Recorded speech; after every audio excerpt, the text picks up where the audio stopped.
Richard was born on September 8, 1157.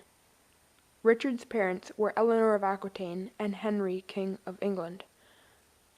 Richard grew up with his mother in Aquitaine. He learned to read and write several languages and was trained as a warrior while his brothers grew up with his father. King Henry made Richard a duke, and the other sons were made dukes also, but King Henry still controlled the land. Richard was angry, so he rebelled against his father. He failed and had to be forgiven by his father. Henry was expected to be king after his father, but Richard didn't like that and would not swear allegiance to his brother.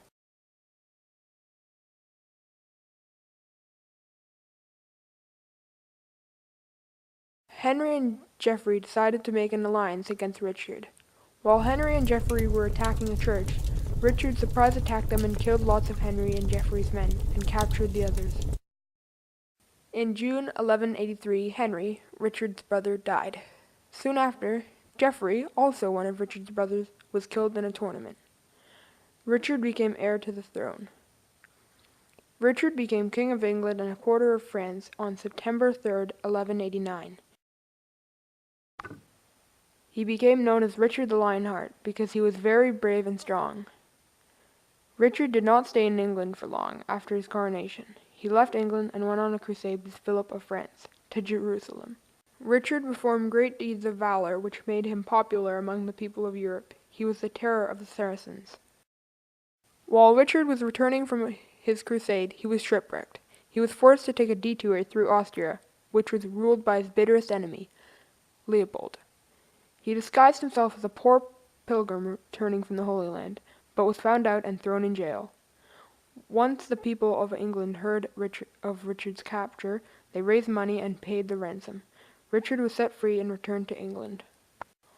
While Richard had been off at the Crusades, John, his brother, had tried to take over the throne. When Richard returned, all of John's followers joined Richard's side again, except for Nottingham. When Nottingham heard of Richard's plan to attack their castle, they surrendered to Richard. Some historians claim that Robin Hood traveled with Richard on his crusades, but the more popular idea is that he lived in the Sherwood Forest, stealing from the king's land. Times were hard. There was a law called the Forest Law, and it said that it was a crime to hunt or gather woods on the lands that belonged to the king. People were hanged for poaching and killing animals on the king's land. Many people fled the forest because they can't survive without stealing on the king's land. When Richard became King of England, he released the people who had been arrested for stealing from the king's land and let them return home. Robin Hood was a heroic outlaw from England who lived in the time of Richard. He was a skilled archer and swordsman. He was pictured as a tall man wearing green clothes. He was said to steal from the rich and give to the poor, with help from his gang, who were called the Merry Men. They could have been real outlaws by the name of Robin Hood.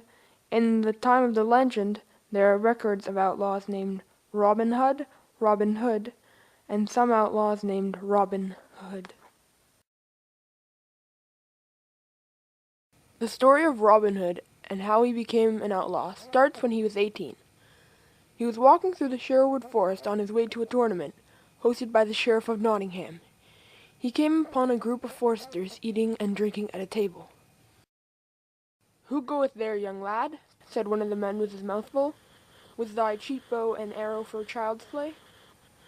"My bow is just as good as yours, sir, and I am going to a shooting tournament in Nottingham town, hosted by the sheriff," said Robin angrily.